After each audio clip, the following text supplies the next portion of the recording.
بسم الله الرحمن الرحيم. ألف لام ميم.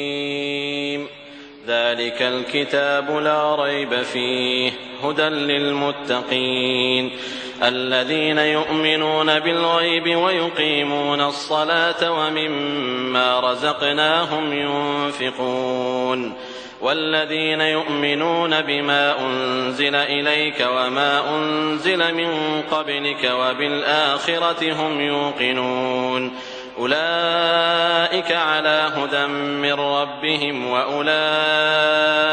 هم المفلحون.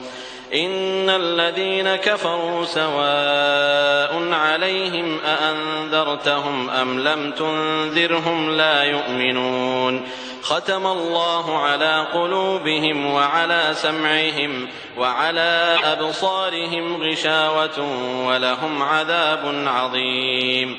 ومن الناس من يقول آمنا بالله وباليوم الآخر وما هم بمؤمنين يخادعون الله والذين آمنوا وما يخدعون إلا أنفسهم وما يشعرون في قلوبهم مرض فزادهم الله مرضا ولهم عذاب أليم بما كانوا يكذبون. وإذا قيل لهم لا تفسدوا في الأرض قالوا إنما نحن مصلحون ألا إنهم هم المفسدون ولكن لا يشعرون.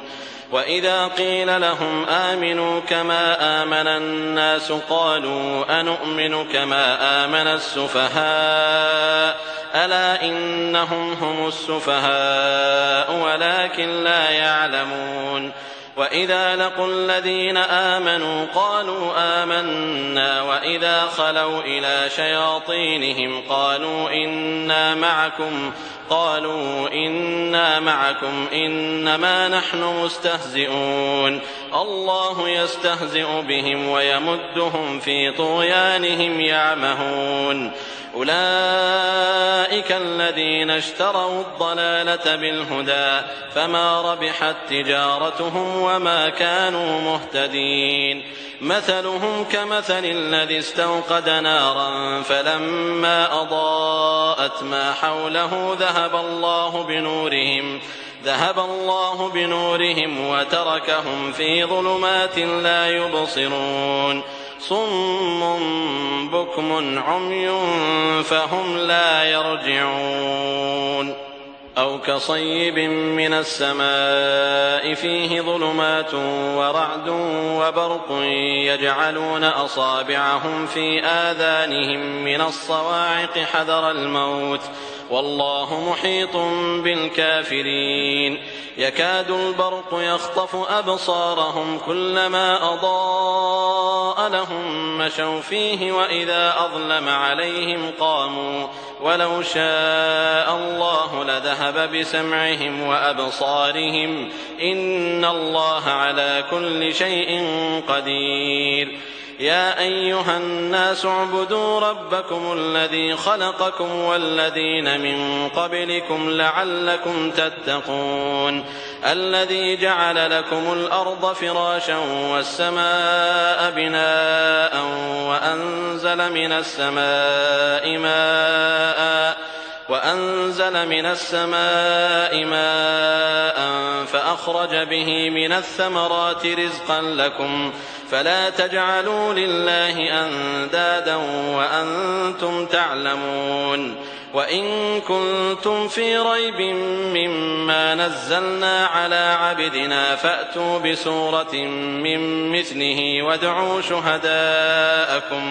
وادعوا شهداءكم من دون الله إن كنتم صادقين فإن لم تفعلوا ولن تفعلوا فاتقوا النار التي وقودها الناس والحجارة أعدت للكافرين. وبشر الذين آمنوا وعملوا الصالحات أن لهم جنات تجري من تحتها الأنهار كلما رزقوا منها من ثمرة رزقا قالوا هذا الذي رزقنا من قبل وأتوا به متشابها ولهم فيها أزواج مطهرة وهم فيها خالدون إن الله لا يستحيي أن يضرب مثلا ما بعوضة فما فوقها فأما الذين آمنوا فيعلمون أنه الحق من ربهم وأما الذين كفروا فيقولون ماذا أراد الله بهذا مثلا يضل به كثيرا ويهدي به كثيرا وما يضل به إلا الفاسقين الذين ينقضون عهد الله من بعد ميثاقه ويقطعون ما أمر الله به أن يوصل ويفسدون في الأرض أولئك هم الخاسرون كيف تكفرون بالله وكنتم أمواتا فأحياكم ثم يميتكم ثم يحييكم ثم إليه ترجعون هو الذي خلق لكم ما في الأرض جميعا ثم استوى إلى السماء فسواهن 7 سماوات وهو بكل شيء عليم وإذ قال ربك للملائكة إني جاعل في الأرض خليفة قالوا أتجعل فيها من يفسد فيها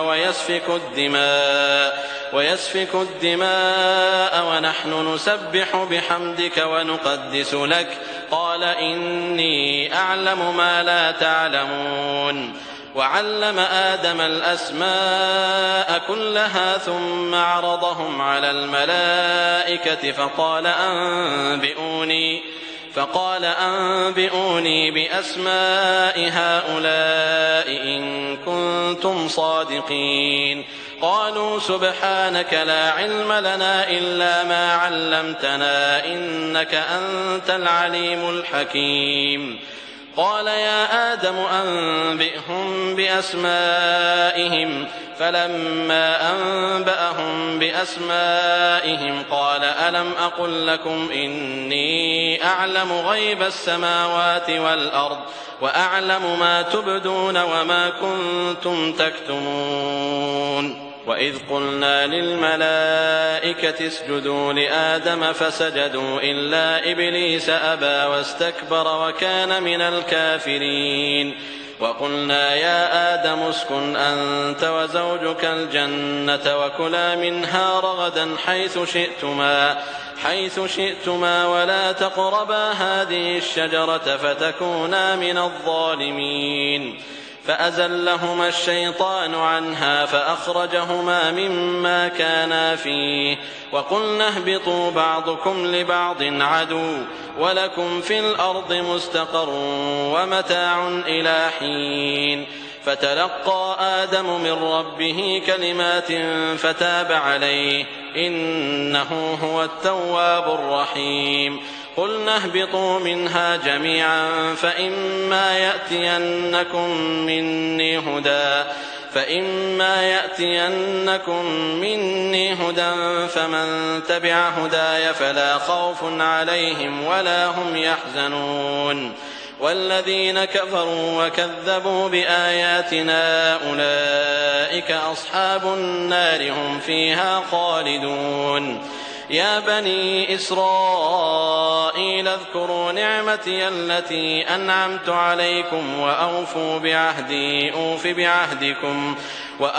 بعهدي أوف بعهدكم وإياي فارهبون وآمنوا بما أنزلت مصدقا لما معكم ولا تكونوا أول كافر به ولا تشتروا بآياتي ثمنا قليلا وإياي فاتقون ولا تلبسوا الحق بالباطل وتكتموا الحق وأنتم تعلمون وأقيموا الصلاة وآتوا الزكاة واركعوا مع الراكعين أتأمرون الناس بالبر وتنسون أنفسكم وأنتم تتلون الكتاب أفلا تعقلون واستعينوا بالصبر والصلاة وإنها لكبيرة إلا على الخاشعين الذين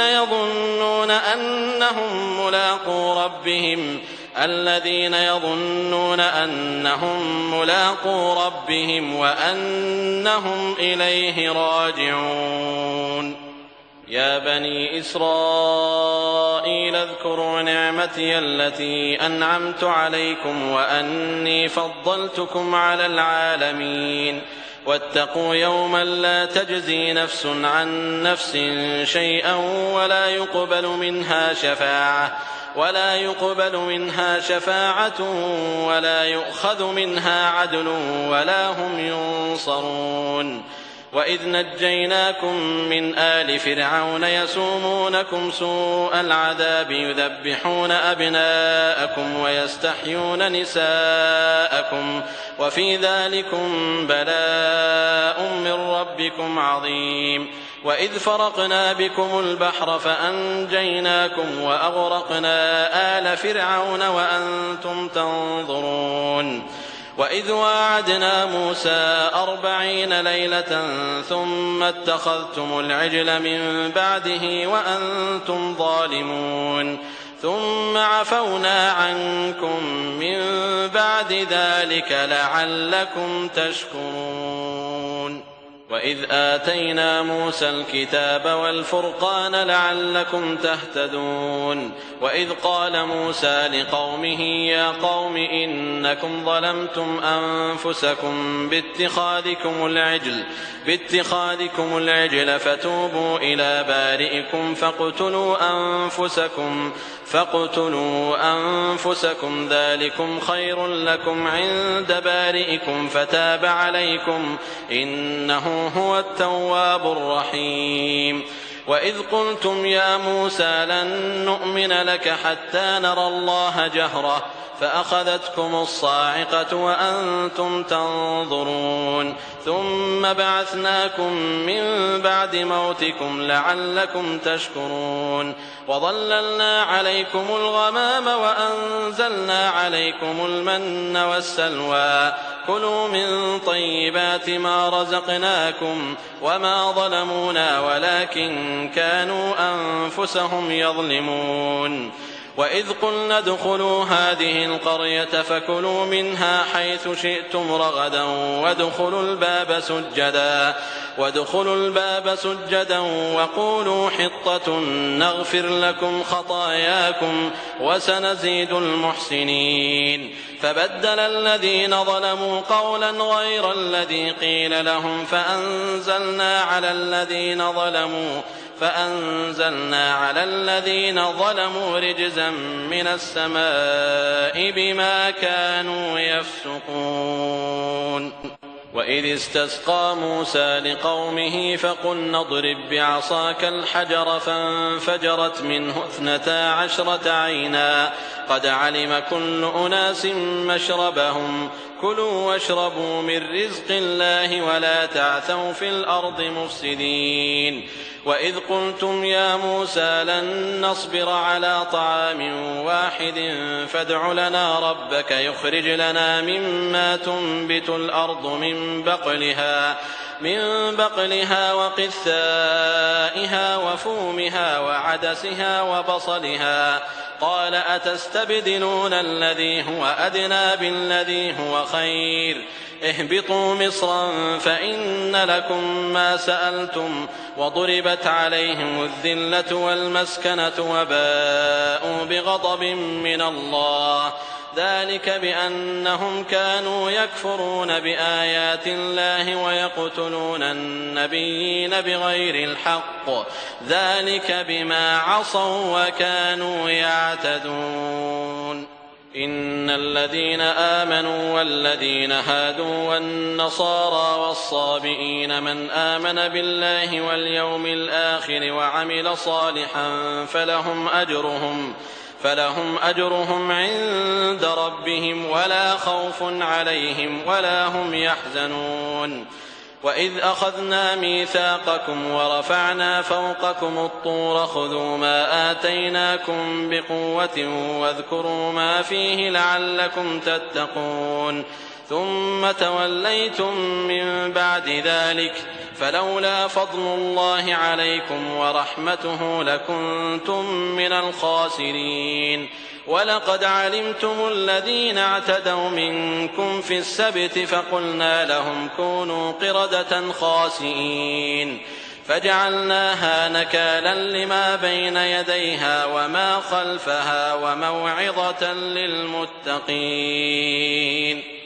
وإذ قال موسى لقومه إن الله يأمركم أن تذبحوا بقرة قالوا أتتخذنا هزوا قال أعوذ بالله أن أكون من الجاهلين قالوا ادع لنا ربك يبين لنا ما هي قال إنه يقول إنها بقرة لا فارض ولا بكر عوان بين ذلك فافعلوا ما تؤمرون قالوا ادع لنا ربك يبين لنا ما لونها قال إنه يقول إنها بقرة صفراء فاقع لونها تسر الناظرين قالوا ادع لنا ربك يبين لنا ما هي إن البقرة شابه علينا وإنا إن شاء الله لمهتدون قال إنه يقول إنها بقرة لا ذلول تثير الأرض ولا تسقي الحرث مسلمة لا شية فيها قالوا الآن جئت بالحق فذبحوها وما كادوا يفعلون وإذ قتلتم نفسا فادارأتم فيها والله مخرج ما كنتم تكتمون فقلنا اضربوه ببعضها كذلك يحيي الله الموتى ويريكم آياته لعلكم تعقلون ثم قست قلوبكم من بعد ذلك فهي كالحجارة أو أشد قسوة وإن من الحجارة لما يتفجر منه الأنهار وإن منها لما يشقق فيخرج منه الماء وإن منها لما يهبط من خشية الله وما الله بغافل عما تعملون أفتطمعون أن يؤمنوا لكم وقد كان فريق منهم يسمعون كلام الله ثم يحرفونه من بعد ما عقلوه وهم يعلمون وإذا لقوا الذين آمنوا قالوا آمنا وإذا خلا بعضهم إلى بعض قالوا أتحدثونهم بما فتح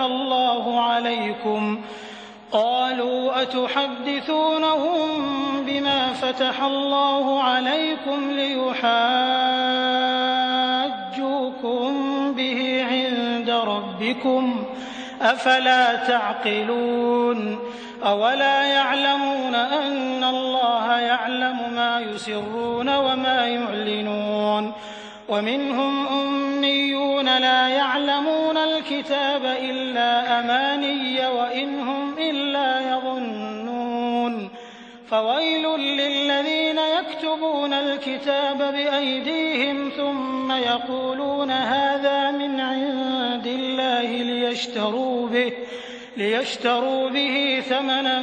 قليلا فويل لهم مما كتبت أيديهم وويل لهم مما يكسبون وقالوا لن تمسنا النار إلا أياما معدودة قل أتخذتم عند الله عهدا فلن يخلف الله عهده أم تقولون على الله ما لا تعلمون بلى من كسب سيئة وأحاطت به خطيئته فأولئك أصحاب النار هم فيها خالدون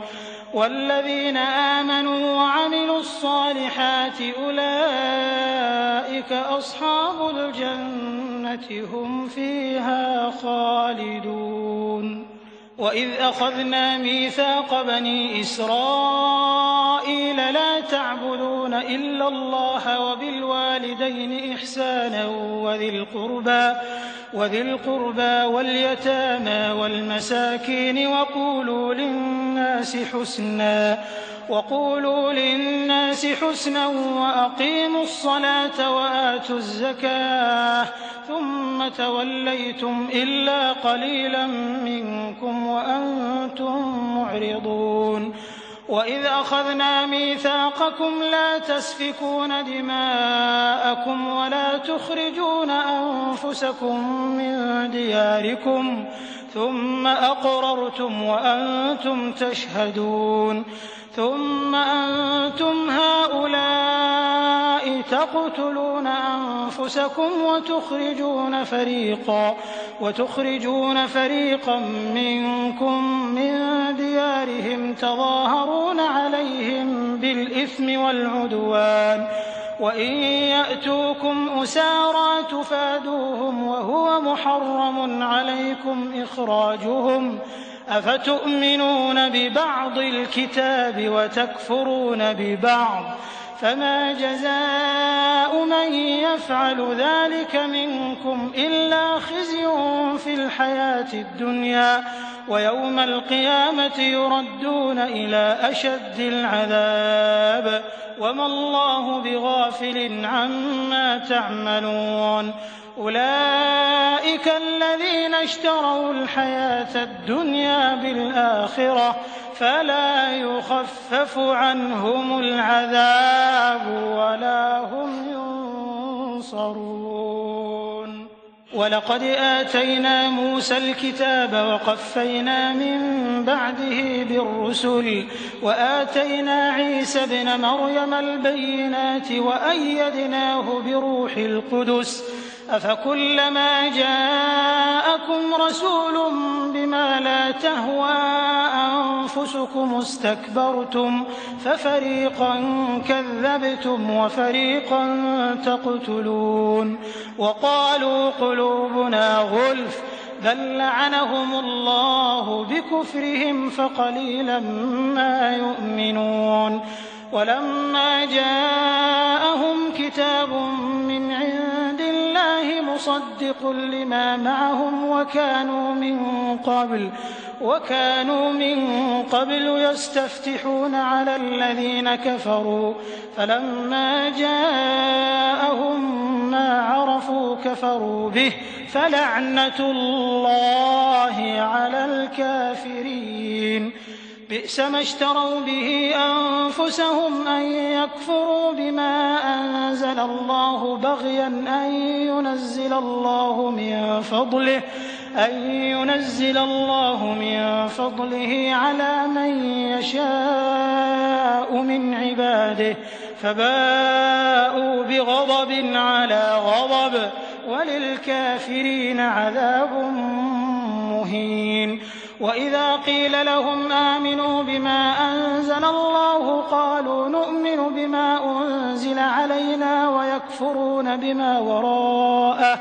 ويكفرون بما وراءه وهو الحق مصدقا لما معهم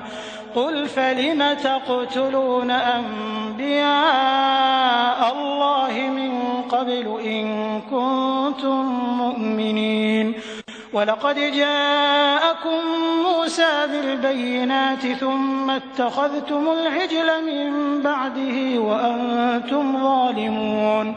وإذ أخذنا ميثاقكم ورفعنا فوقكم الطور خذوا ما آتيناكم بقوة واسمعوا قالوا سمعنا وعصينا وأشربوا في قلوبهم العجل بكفرهم قل بئس ما يأمركم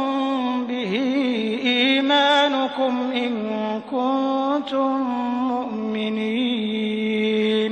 قل إن كانت لكم الدار الآخرة عند الله خالصة من دون الناس فتمنوا الموت إن كنتم صادقين ولن يتمنوه أبدا بما قدمت أيديهم والله عليم بالظالمين ولتجدنهم أحرص الناس على حياة ومن الذين أشركوا يود أحدهم لو يعمر 1000 سنة وما هو بمزحزحه من العذاب أن يعمر والله بصير بما يعملون قل من كان عدوا لجبريل فإنه نزله على قلبك بإذن الله مصدقا لما بين يديه وهدى وبشرى للمؤمنين من كان عدوا لله وملائكته ورسله وجبريل وميكال فإن الله عدو للكافرين ولقد أنزلنا إليك آيات بينات وما يكفر بها إلا الفاسقون أوكلما عاهدوا عهدا نبذه فريق منهم بل أكثرهم لا يؤمنون ولما جاءهم رسول من عند الله مصدق لما معهم نبذ فريق من الذين أوتوا الكتاب كتاب الله وراء ظهورهم كأنهم لا يعلمون واتبعوا ما تتلو الشياطين على ملك سليمان وما كفر سليمان ولكن الشياطين كفروا يعلمون الناس السحر وما أنزل على الملكين ببابل هاروت وماروت وما يعلمان من أحد حتى يقولا إنما نحن فتنة فلا تكفر فيتعلمون منهما ما يفرقون به بين المرء وزوجه وما هم بضارين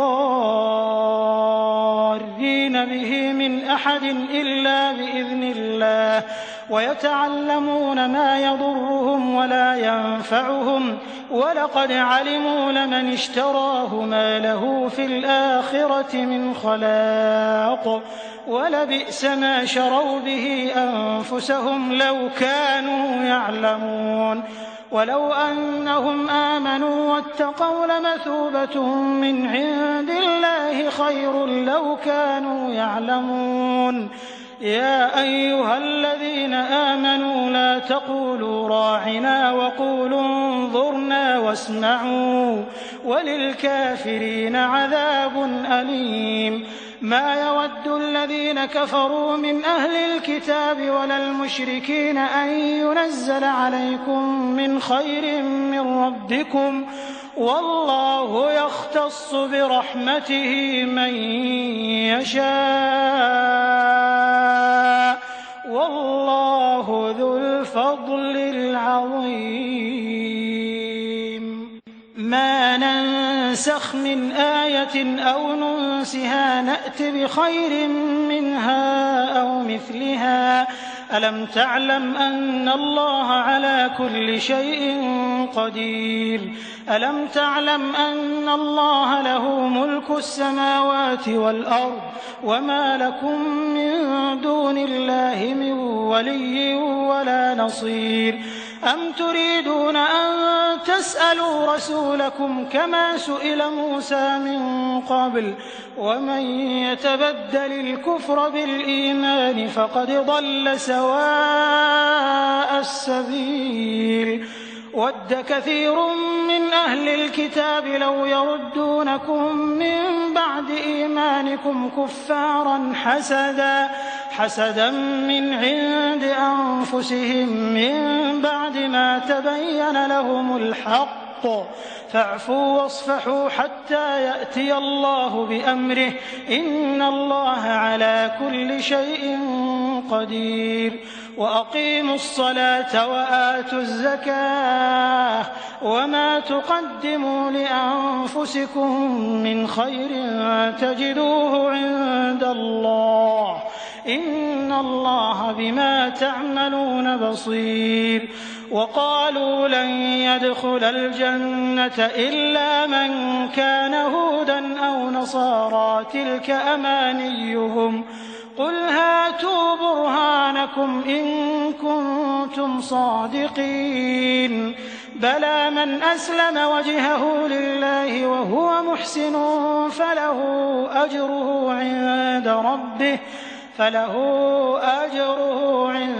ربه ولا خوف عليهم ولا هم يحزنون وقالت اليهود ليست النصارى على شيء وقالت النصارى ليست اليهود على شيء وهم يتلون الكتاب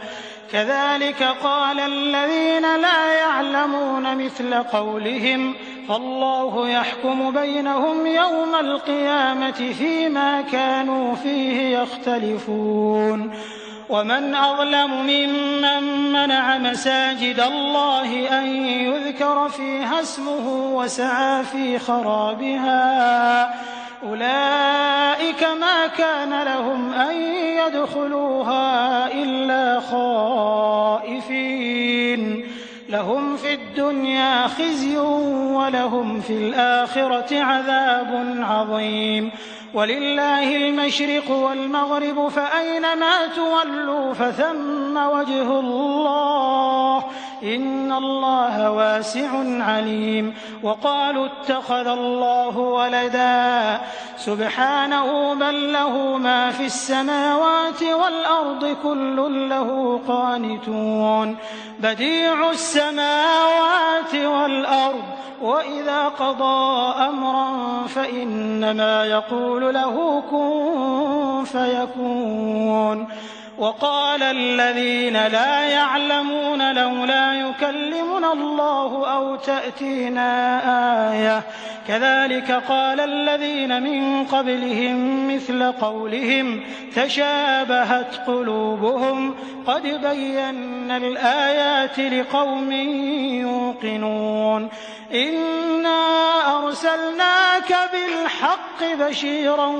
ونذيرا ولا تسأل عن أصحاب الجحيم ولن ترضى عنك اليهود ولا النصارى حتى تتبع ملتهم قل إن هدى الله هو الهدى ولئن اتبعت أهواءهم بعد الذي جاءك من العلم ما لك من الله من ولي ولا نصير الذين آتيناهم الكتاب يتلونه حق تلاوته أولئك يؤمنون به ومن يكفر به فأولئك هم الخاسرون يا بني إسرائيل اذكروا نعمتي التي أنعمت عليكم وأني فضلتكم على العالمين واتقوا يوما لا تجزي نفس عن نفس شيئا ولا يقبل منها عدل ولا تنفعها شفاعة ولا هم ينصرون وإذ ابتلى إبراهيم ربه بكلمات فأتمهن قال إني جاعلك للناس إماما قال ومن ذريتي قال لا ينال عهد الظالمين وإذ جعلنا البيت مثابة للناس وأمنا واتخذوا من مقام إبراهيم مصلى وعهدنا إلى إبراهيم وإسماعيل أن طهرا بيتي للطائفين والعاكفين والركع السجود وإذ قال إبراهيم رب اجعل هذا بلدا آمنا وارزق أهله من الثمرات من آمن منهم بالله واليوم الآخر قال ومن كفر فأمتعه قليلا ثم أضطره إلى عذاب النار وبئس المصير وإذ يرفع إبراهيم القواعد من البيت وإسماعيل ربنا تقبل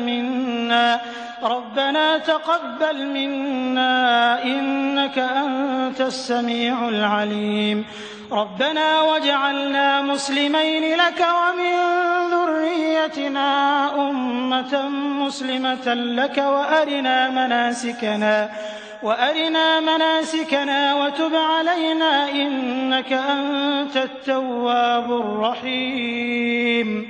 ربنا وابعث فيهم رسولا منهم يتلو عليهم آياتك ويعلمهم الكتاب والحكمة ويزكيهم إنك أنت العزيز الحكيم ومن يرغب عن ملة إبراهيم إلا من سفه نفسه ولقد اصطفيناه في الدنيا وإنه في الآخرة لمن الصالحين إذ قال له ربه أسلم قال أسلمت لرب العالمين ووصى بها إبراهيم بنيه ويعقوب يا بني إن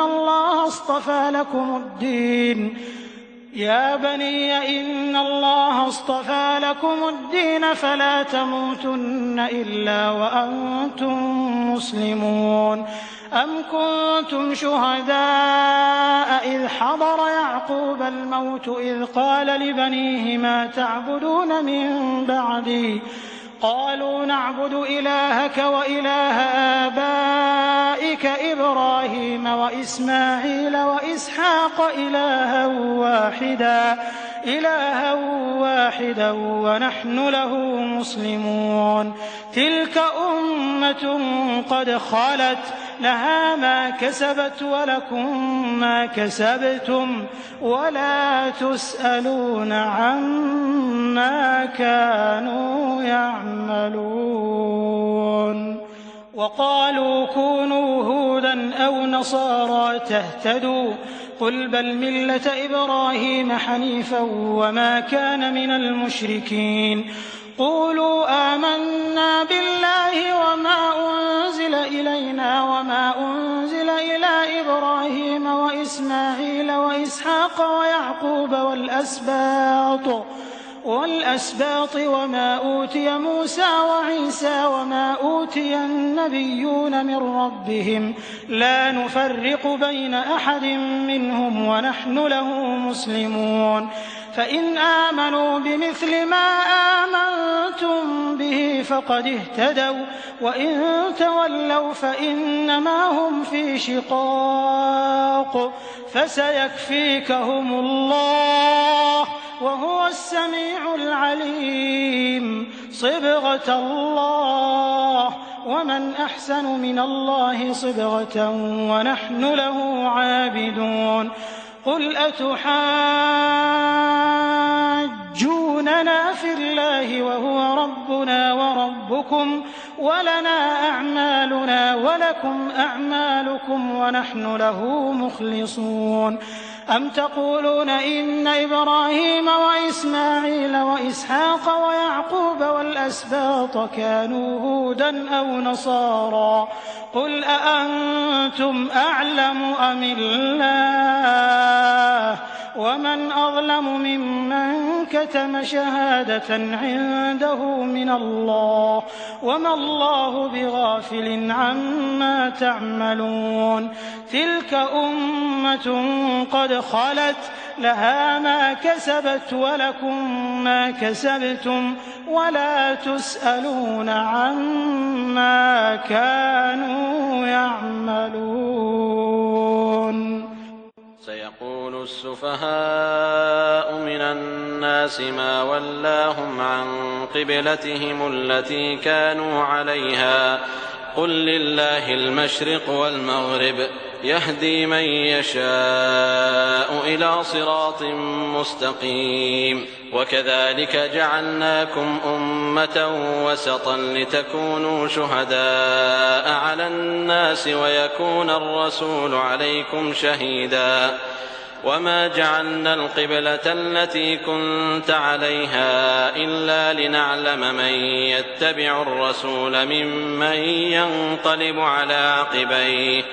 وإن كانت لكبيرة إلا على الذين هدى الله وما كان الله ليضيع إيمانكم إن الله بالناس لرءوف رحيم. قد نرى تقلب وجهك في السماء فلنولينك قبلة ترضاها فول وجهك شطر المسجد الحرام وحيث ما كنتم فولوا وجوهكم شطره وإن الذين أوتوا الكتاب ليعلمون أنه الحق من ربهم وما الله بغافل عما يعملون. ولئن أتيت الذين أوتوا الكتاب بكل آية ما تبعوا قبلتك وما أنت بتابع قبلتهم وما بعضهم بتابع قبلة بعض ولئن اتبعت أهواءهم من بعد ما جاءك من العلم إنك إذا لمن الظالمين. الذين آتيناهم الكتاب يعرفونه كما يعرفون أبناءهم وإن فريقا منهم ليكتمون الحق وهم يعلمون. الحق من ربك فلا تكونن من الممترين. ولكل وجهة هو موليها فاستبقوا الخيرات أينما تكونوا يأت بكم الله جميعا إن الله على كل شيء قدير. ومن حيث خرجت فول وجهك شطر المسجد الحرام وإنه للحق من ربك وما الله بغافل عما تعملون. ومن حيث خرجت فول وجهك شطر المسجد الحرام وحيث ما كنتم فولوا وجوهكم شطره لئلا يكون للناس عليكم حجة إلا الذين ظلموا منهم فلا تخشوهم واخشوني ولأتم نعمتي عليكم ولعلكم تهتدون. كما أرسلنا فيكم رسولا منكم يتلو عليكم آياتنا ويزكيكم ويعلمكم الكتاب والحكمة ويعلمكم ما لم تكونوا تعلمون. فاذكروني أذكركم واشكروا لي ولا تكفرون. يا أيها الذين آمنوا استعينوا بالصبر والصلاة إن الله مع الصابرين. ولا تقولوا لمن يقتل في سبيل الله أموات بل أحياء ولكن لا تشعرون. ولنبلونكم بشيء من الخوف والجوع ونقص من الأموال والأنفس والثمرات وبشر الصابرين الذين إذا أصابتهم مصيبة قالوا إنا لله وإنا إليه راجعون. أولئك عليهم صلوات من ربهم ورحمة وأولئك هم المهتدون. إن الصفا والمروة من شعائر الله فمن حج البيت أو اعتمر فلا جناح عليه أن يطوف بهما ومن تطوع خيرا فإن الله شاكر عليم. إن الذين يكتمون ما أنزلنا من البينات والهدى من بعد ما بيناه للناس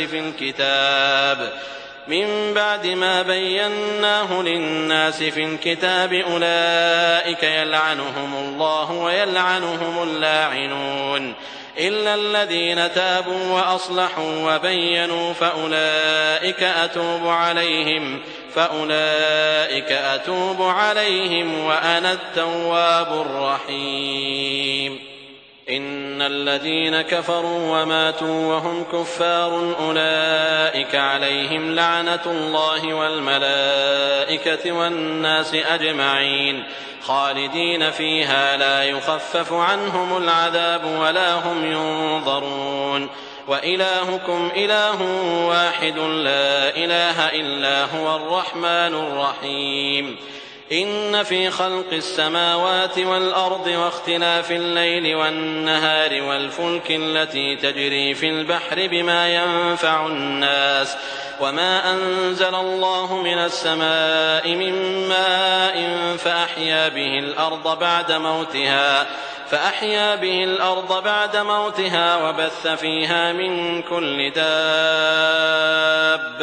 وتصريف الرياح والسحاب المسخر بين السماء والأرض لآيات لقوم يعقلون. ومن الناس من يتخذ من دون الله أندادا يحبونهم كحب الله والذين آمنوا أشد حبا لله. ولو يرى الذين ظلموا إذ يرون العذاب أن القوة لله جميعا وأن الله شديد العذاب.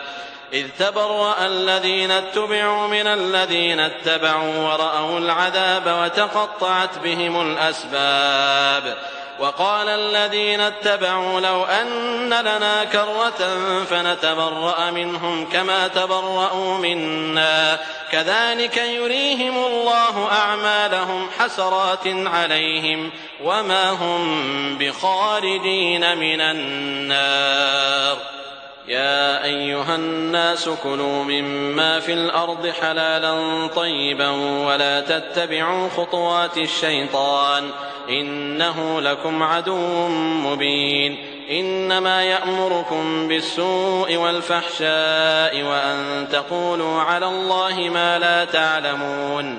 وإذا قيل لهم اتبعوا ما أنزل الله قالوا بل نتبع ما ألفينا عليه آباءنا أولو كان آباؤهم لا يعقلون شيئا ولا يهتدون. ومثل الذين كفروا كمثل الذي ينعق بما لا يسمع إلا دعاء ونداء صم بكم عمي فهم لا يعقلون. يا أيها الذين آمنوا كلوا من طيبات ما رزقناكم واشكروا لله إن كنتم إياه تعبدون. إنما حرم عليكم الميتة والدم ولحم الخنزير وما أهل به لغير الله فمن اضطر غير باغ ولا عاد فلا إثم عليه إن الله غفور رحيم.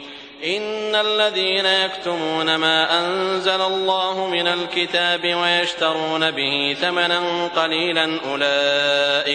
أولئك ما يأكلون في بطونهم إلا النار ولا يكلمهم الله يوم القيامة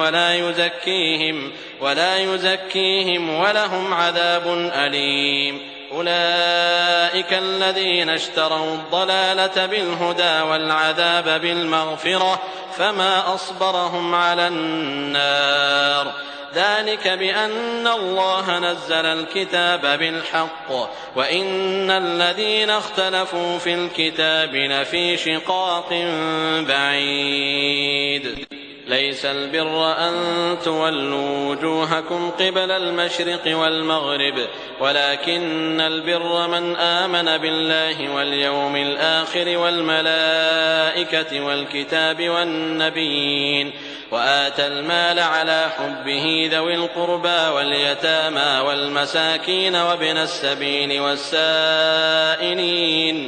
والسائلين وفي الرقاب وأقام الصلاة وآتى الزكاة والموفون بعهدهم إذا عاهدوا والصابرين في البأساء والضراء وحين البأس أولئك الذين صدقوا وأولئك هم المتقون. يا أيها الذين آمنوا كتب عليكم القصاص في القتلى الحر بالحر والعبد بالعبد والأنثى بالأنثى فمن عفي له من أخيه شيء فاتباع بالمعروف وأداء إليه بإحسان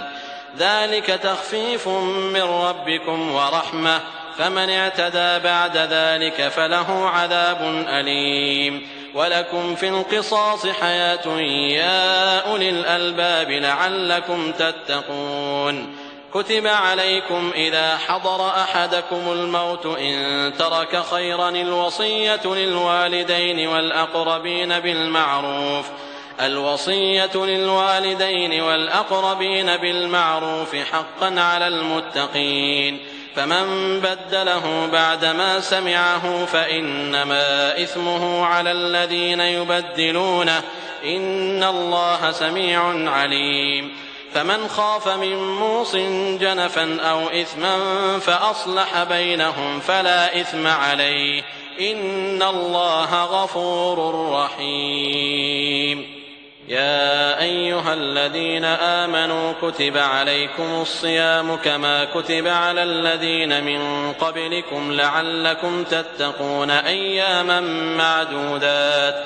فمن كان منكم مريضا أو على سفر فعدة من أيام أخر وعلى الذين يطيقونه فدية طعام مسكين فمن تطوع خيرا فهو خير له وأن تصوموا خير لكم إن كنتم تعلمون. شهر رمضان الذي أنزل فيه القرآن هدى للناس وبينات من الهدى والفرقان فمن شهد منكم الشهر فليصم ومن كان مريضا أو على سفر فعدة من أيام أخر يريد الله بكم اليسر ولا يريد بكم العسر ولتكملوا العدة ولتكبروا الله على ما هداكم ولعلكم تشكرون. وإذا سألك عبادي عني فإني قريب أجيب دعوة الداع إذا دعان فليستجيبوا لي وليؤمنوا بي لعلهم يرشدون. أحل لكم ليلة الصيام الرفث إلى نسائكم هن لباس لكم وأنتم لباس لهن علم الله أنكم كنتم تختانون أنفسكم فتاب عليكم وعفى عنكم فالآن باشروهن وابتغوا ما كتب الله لكم وكلوا واشربوا حتى يتبين لكم الخيط الأبيض من الخيط الأسود من الفجر ثم أتموا الصيام إلى الليل ولا تباشروهن وأنتم عاكفون في المساجد تلك حدود الله فلا تقربوها كذلك يبين الله آياته للناس لعلهم يتقون. ولا تأكلوا أموالكم بينكم بالباطل وتدلوا بها إلى الحكام لتأكلوا فريقا من أموال الناس بالإثم وأنتم تعلمون. يسألونك عن الأهلة قل هي مواقيت للناس والحج وليس البر بأن تأتوا البيوت من ظهورها ولكن البر من اتقى وأتوا البيوت من أبوابها واتقوا الله لعلكم تفلحون. وقاتلوا في سبيل الله الذين يقاتلونكم ولا تعتدوا إن الله لا يحب المعتدين. واقتلوهم حيث ثقفتموهم وأخرجوهم من حيث أخرجوكم والفتنة أشد من القتل ولا تقاتلوهم عند المسجد الحرام حتى يقاتلوكم فيه فإن قاتلوكم فاقتلوهم كذلك جزاء الكافرين فإن انتهوا فإن الله غفور رحيم. وقاتلوهم حتى لا تكون فتنة ويكون الدين لله، فإن انتهوا فلا عدوان إلا على الظالمين. الشهر الحرام بالشهر الحرام والحرمات قصاص، فمن اعتدى عليكم فاعتدوا عليه بمثل ما اعتدى عليكم، واتقوا الله واعلموا أن الله مع المتقين. وأنفقوا في سبيل الله ولا تلقوا بأيديكم إلى التهلكة وأحسنوا إن الله يحب المحسنين. وأتموا الحج والعمرة لله، فإن أحصرتم فما استيسر من الهدي، ولا تحلقوا رؤوسكم حتى يبلغ الهدي محله، فمن كان منكم مريضا أو به أذى من رأسه ففدية من صيام أو صدقة أو نسك، فإذا أمنتم فمن تمتع بالعمرة إلى الحج فما استيسر من الهدي، فمن لم يجد فصيام 3 أيام في الحج و7 إذا رجعتم، تلك 10 كاملة، ذلك لمن لم يكن أهله حاضر المسجد الحرام. واتقوا الله واعلموا أن الله شديد العقاب.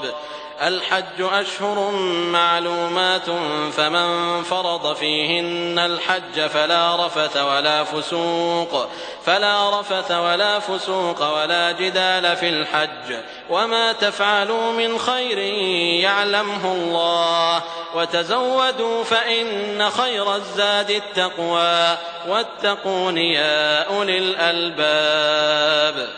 ليس عليكم جناح أن تبتغوا فضلا من ربكم، فإذا أفضتم من عرفات فاذكروا الله عند المشعر الحرام، واذكروه كما هداكم وإن كنتم من قبله لمن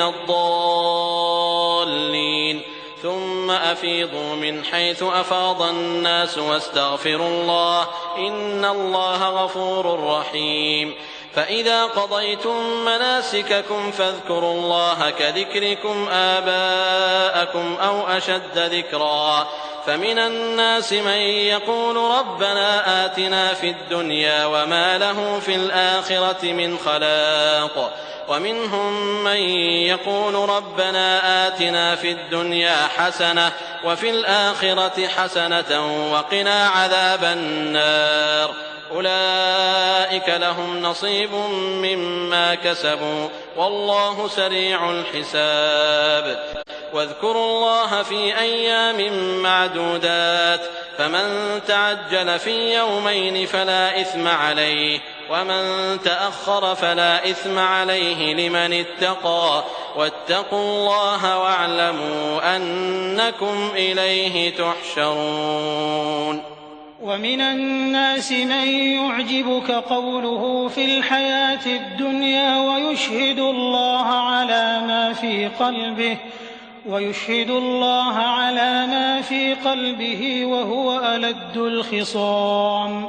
وإذا تولى سعى في الأرض ليفسد فيها ويهلك الحرث والنسل، والله لا يحب الفساد. وإذا قيل له اتق الله أخذته العزة بالإثم، فحسبه جهنم ولبئس المهاد. ومن الناس من يشري نفسه ابتغاء مرضات الله، والله رؤوف بالعباد. يا أيها الذين آمنوا ادخلوا في السلم كافة ولا تتبعوا خطوات الشيطان إنه لكم عدو مبين. فإن زللتم من بعد ما جاءتكم البينات فاعلموا أن الله عزيز حكيم. هل ينظرون إلا أن يأتيهم الله في ظلل من الغمام وقضي الأمر وإلى الله ترجع الأمور. سل بني إسرائيل كم آتيناهم من آية بينة ومن يبدل نعمة الله من بعد ما جاءته فإن الله شديد العقاب.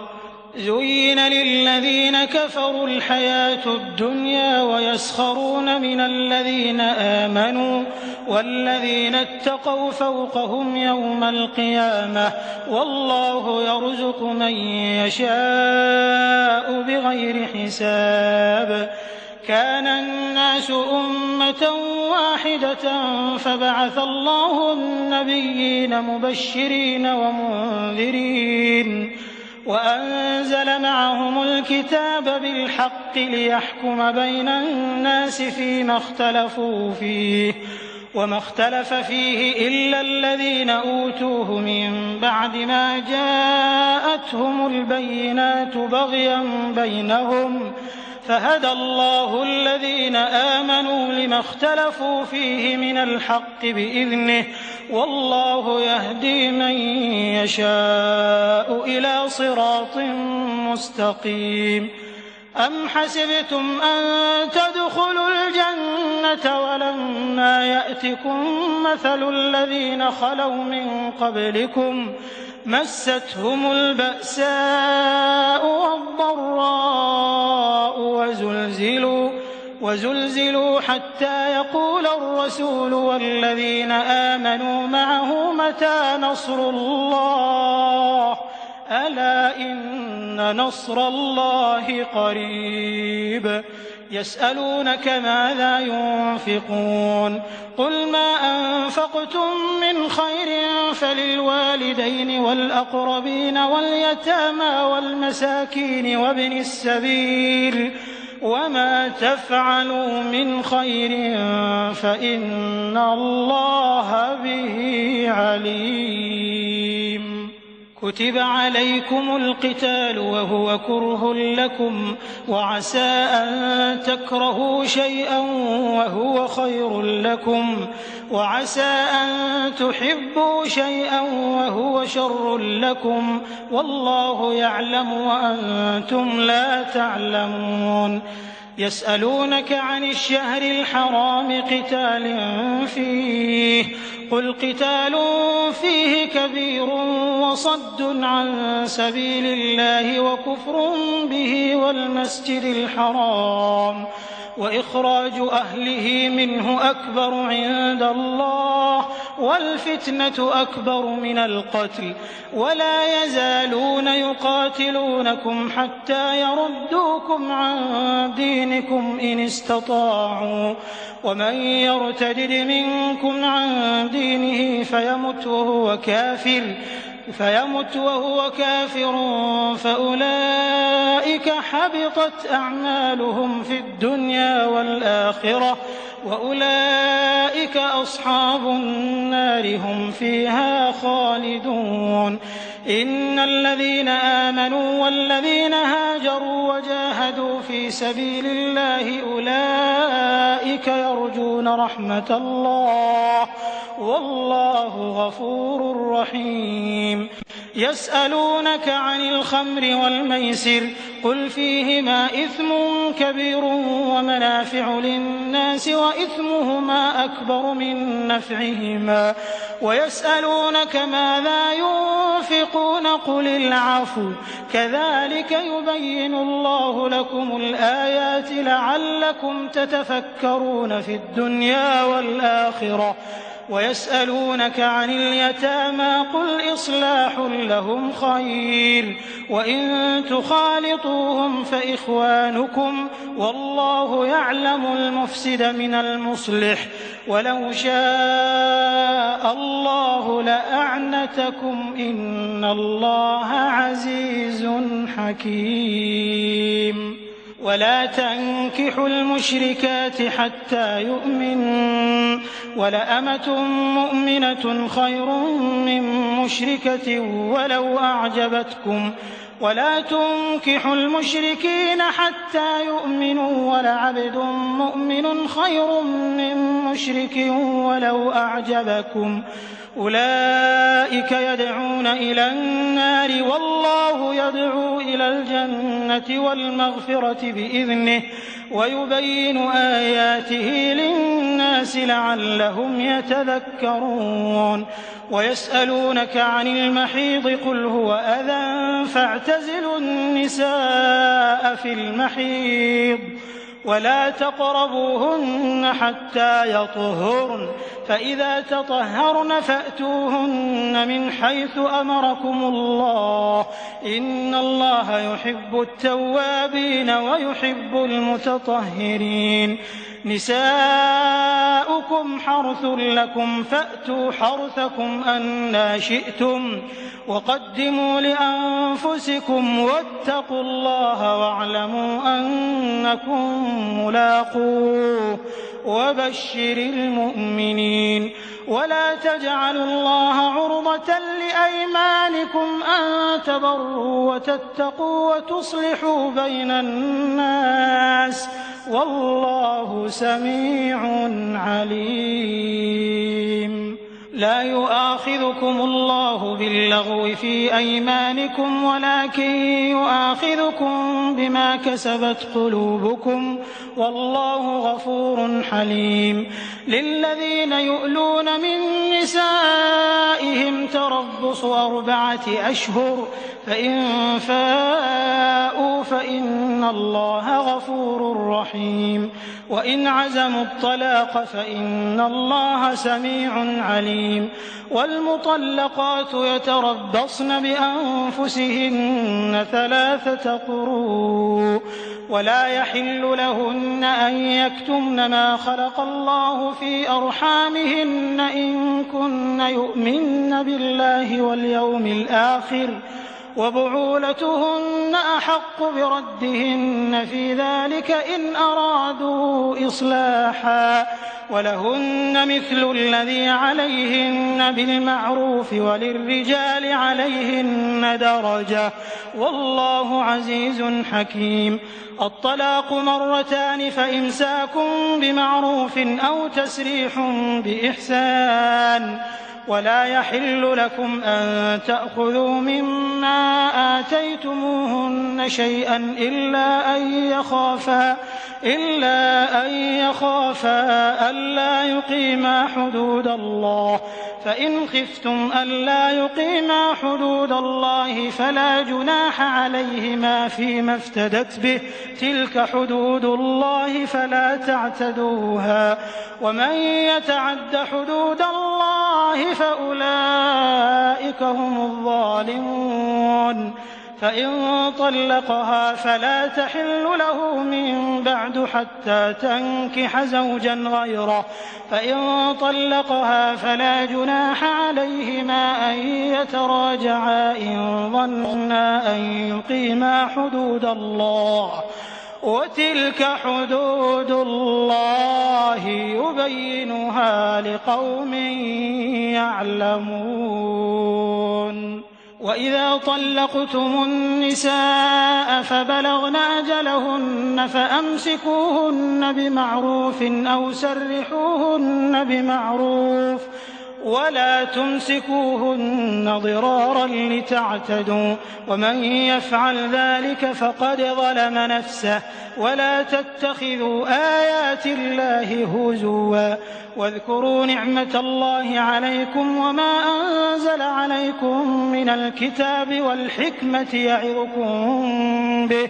واتقوا الله واعلموا أن الله بكل شيء عليم وإذا طلقتم النساء فبلغن أجلهن فلا تعضلوهن أن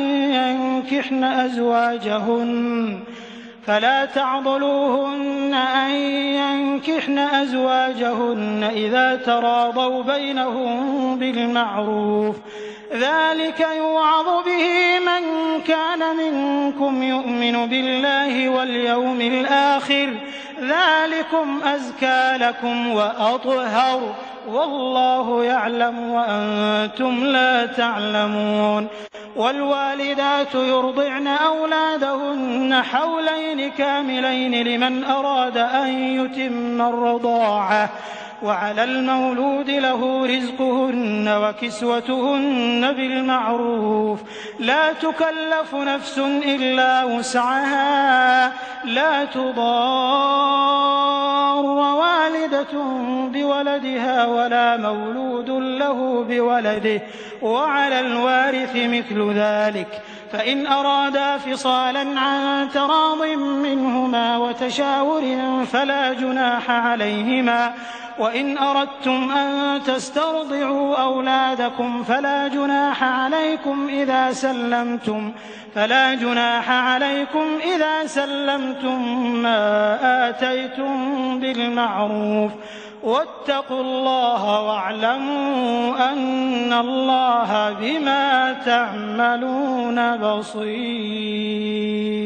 والذين يتوفون منكم ويذرون أزواجا يتربصن بأنفسهن 4 أشهر وعشرا فإذا بلغن أجلهن فلا جناح عليكم فيما فعلن في أنفسهن بالمعروف والله بما تعملون خبير. ولا جناح عليكم فيما عرضتم به من خطبة النساء أو أكننتم في أنفسكم علم الله أنكم ستذكرونهن ولكن لا تواعدوهن سرا إلا أن تقولوا قولا معروفا ولا تعزموا عقدة النكاح حتى يبلغ الكتاب أجله واعلموا أن الله يعلم ما في أنفسكم فاحذروه واعلموا أن الله غفور حليم. لا جناح عليكم إن طلقتم النساء ما لم تمسوهن أو تفرضوا لهن فريضة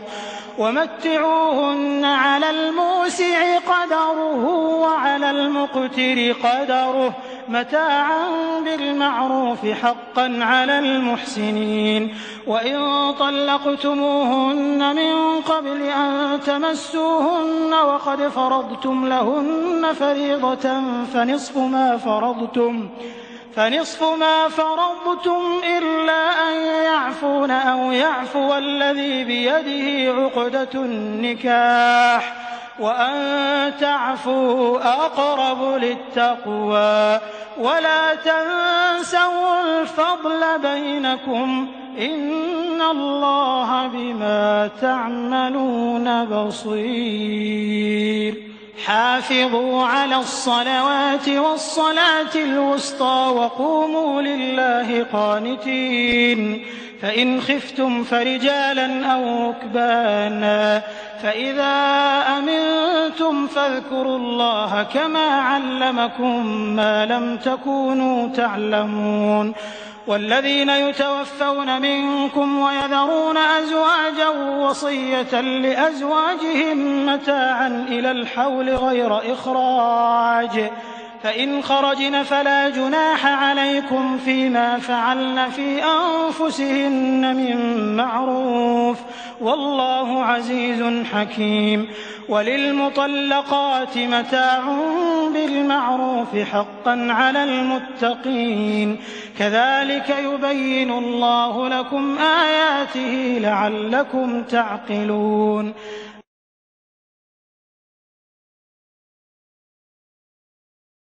ألم تر إلى الذين خرجوا من ديارهم وهم ألوف حذر الموت فقال لهم الله موتوا ثم أحياهم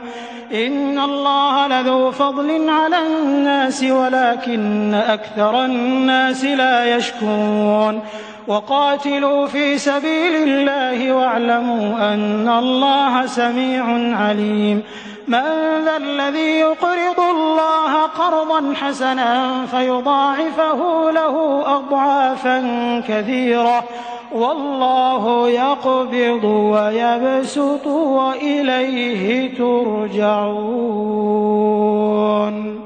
ألم تر إلى الملأ من بني إسرائيل من بعد موسى إذ قالوا لنبي له مبعث لنا ملكا نقاتل في سبيل الله قال هل عسيتم إن كتب عليكم القتال ألا تقاتلوا قالوا وما لنا ألا نقاتل في سبيل الله وقد أخرجنا من ديارنا وأبنائنا فلما كتب عليهم القتال تولوا إلا قليلا منهم والله عليم بالظالمين. وقال لهم نبيهم إن الله قد بعث لكم طالوت ملكا قالوا أنى يكون له الملك علينا ونحن أحق بالملك منه ولم يؤت سعة من المال قال إن الله اصطفاه عليكم وزاده بسطة في العلم والجسم والله يؤتي ملكه من يشاء والله واسع عليم. وقال لهم نبيهم إن آية ملكه أن يأتيكم التابوت فيه سكينة من ربكم وبقية مما ترك آل موسى وآل هارون تحمله الملائكة إن في ذلك لآية لكم إن كنتم مؤمنين. فلما فصل طالوت بالجنود قال إن الله مبتليكم بنهر فمن شرب منه فليس مني ومن لم يطعمه فإنه مني إلا من اغترف غرفة بيده فشربوا منه إلا قليلا منهم فلما جاوزه هو والذين آمنوا معه قالوا لا طاقة لنا اليوم بجالوت وجنوده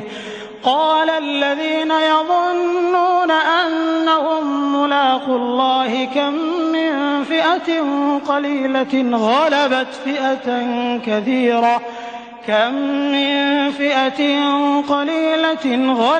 فئة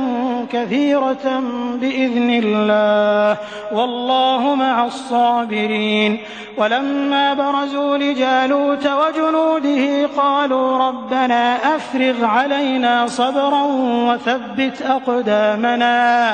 وثبت أقدامنا وانصرنا على القوم الكافرين فهزموهم بإذن الله. وقتل داود جالوت وآتاه الله الملك والحكمة وعلمه مما يشاء ولولا دفع الله الناس بعضهم ببعض لفسدت الأرض ولكن الله ذو فضل على العالمين. تلك آيات الله نتلوها عليك بالحق وإنك لمن المرسلين. تلك الرسل فضلنا بعضهم على بعض منهم من كلم الله ورفع بعضهم درجات وآتينا عيسى ابن مريم البينات وأيدناه بروح القدس ولو شاء الله ما اقتتل الذين من بعدهم من بعد ما جاءتهم البينات ولكن اختلفوا فمنهم من آمن ومنهم من كفر ولو شاء الله ما اقتتلوا ولكن الله يفعل ما يريد. يا أيها الذين آمنوا أنفقوا مما رزقناكم من قبل أن يأتي يوم لا بيع فيه ولا خلة ولا شفاعة والكافرون هم الظالمون. الله لا إله إلا هو الحي القيوم لا تأخذه سنة ولا نوم له ما في السماوات وما في الأرض من ذا الذي يشفع عنده إلا بإذنه يعلم ما بين أيديهم وما خلفهم ولا يحيطون بشيء من علمه إلا بما شاء وسع كرسيه السماوات والأرض ولا يؤوده حفظهما وهو العلي العظيم. لا إكراه في الدين قد تبين الرشد من الغي فمن يكفر بالطاغوت ويؤمن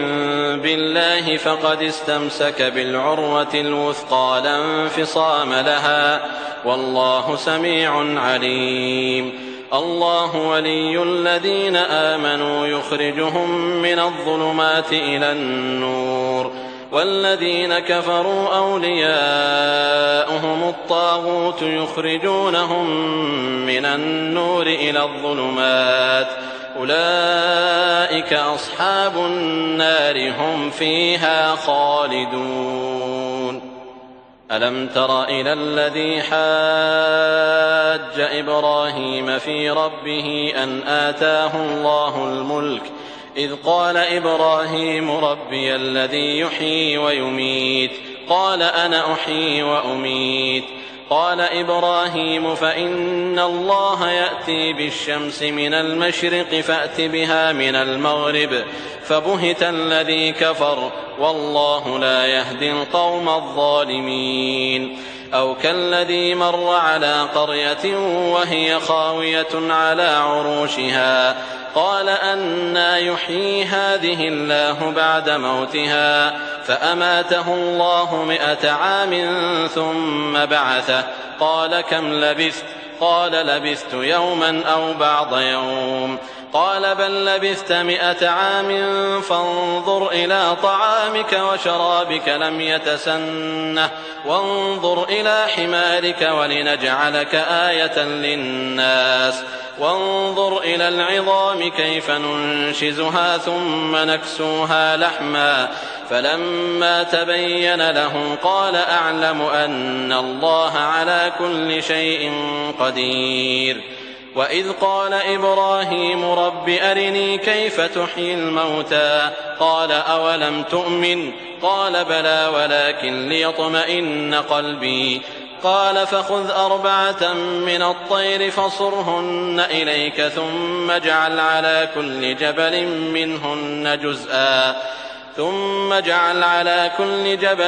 منهن جزءا ثم ادعهن يأتينك سعيا واعلم أن الله عزيز حكيم. مثل الذين ينفقون أموالهم في سبيل الله كمثل حبة أنبتت 7 سنابل في كل سنبلة 100 حبة والله يضاعف لمن يشاء والله واسع عليم. الذين ينفقون أموالهم في سبيل الله ثم لا يتبعون ما أنفقوا منا ولا أذى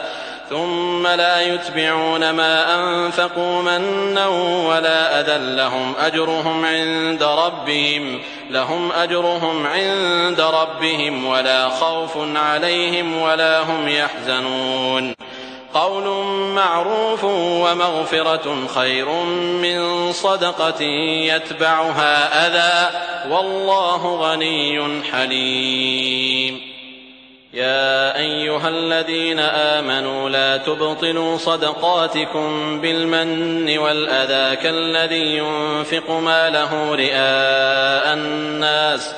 كالذي ينفق ماله رئاء الناس ولا يؤمن بالله واليوم الآخر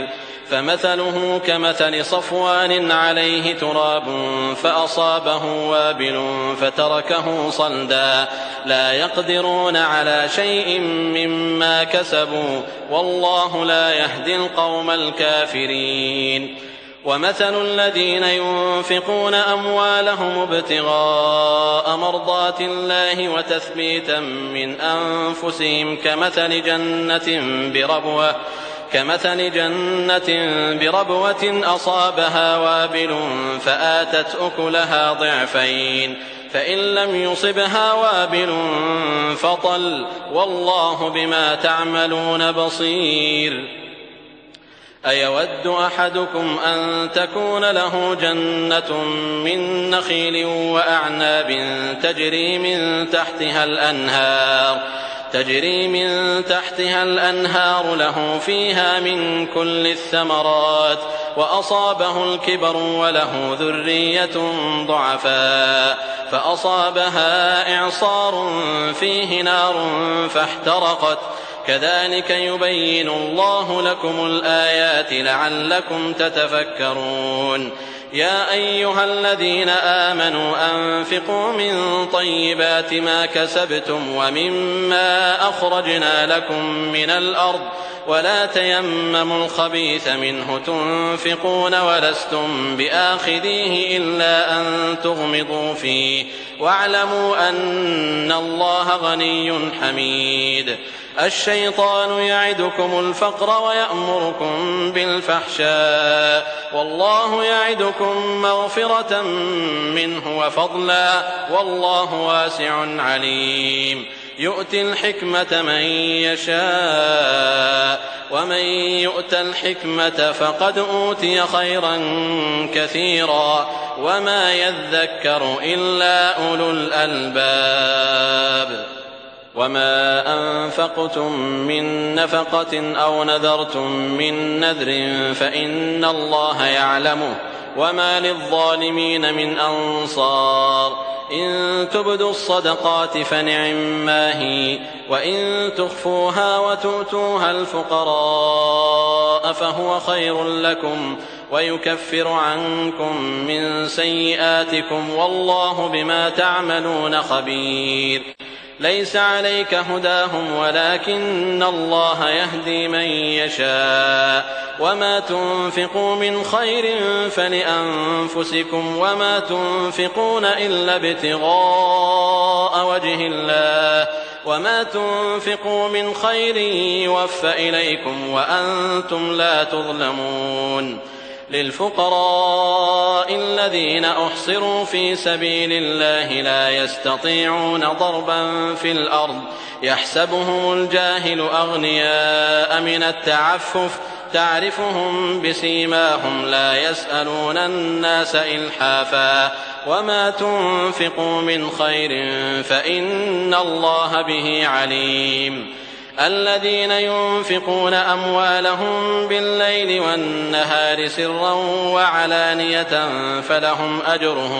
فلهم أجرهم عند ربهم ولا خوف عليهم ولا هم يحزنون الذين يأكلون الربا لا يقومون إلا كما يقوم الذي يتخبطه الشيطان من المس ذلك بأنهم قالوا إنما البيع مثل الربا وأحل الله البيع وحرم الربا فمن جاءه موعظة من ربه فانتهى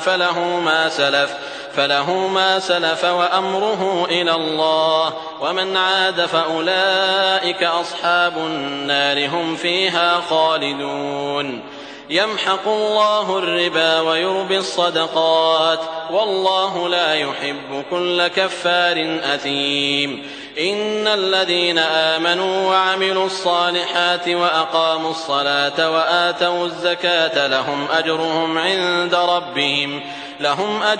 عند ربهم ولا خوف عليهم ولا هم يحزنون يا أيها الذين آمنوا اتقوا الله وذروا ما بقي من الربا إن كنتم مؤمنين فإن لم تفعلوا فأذنوا بحرب من الله ورسوله وإن تبتم فلكم رؤوس أموالكم لا تظلمون ولا تظلمون وإن كان ذو عسرة فنظرة إلى ميسرة وأن تصدقوا خير لكم إن كنتم تعلمون واتقوا يوما ترجعون فيه إلى الله ثم توفى كل نفس ما كسبت وهم لا يظلمون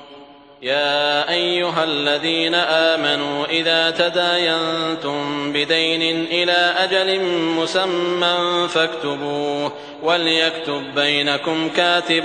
بالعدل ولا يأب كاتب أن يكتب كما علمه الله فليكتب وليملل الذي عليه الحق وليتق الله ربه ولا يبخس منه شيئا فإن كان الذي عليه الحق سفيها أو ضعيفا أو لا يستطيع أن يمل هو فليملل وليه بالعدل واستشهدوا شهيدين من رجالكم فإن لم يكونا رجلين فرجل وامرأتان ممن ترضون من الشهداء أن تضل إحداهما فتذكر إحداهما الأخرى ولا يأبى الشهداء إذا ما دعوا ولا تسأموا أن تكتبوه صغيرا أو كبيرا إلى أجله ذلكم أقسط عند الله وأقوم للشهادة وأدنى ألا ترتابوا إلا أن تكون تجارة حاضرة تديرونها بينكم فليس عليكم جناح ألا تكتبوها وأشهدوا إذا تبايعتم ولا يضار كاتب ولا شهيد وإن تفعلوا فإنه فسوق بكم واتقوا الله ويعلمكم الله والله بكل شيء عليم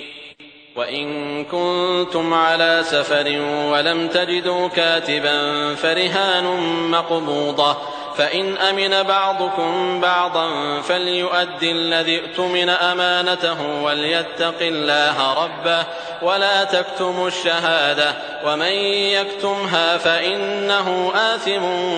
قلبه والله بما تعملون عليم لله ما في السماوات وما في الأرض وإن تبدوا ما في أنفسكم أو تخفوه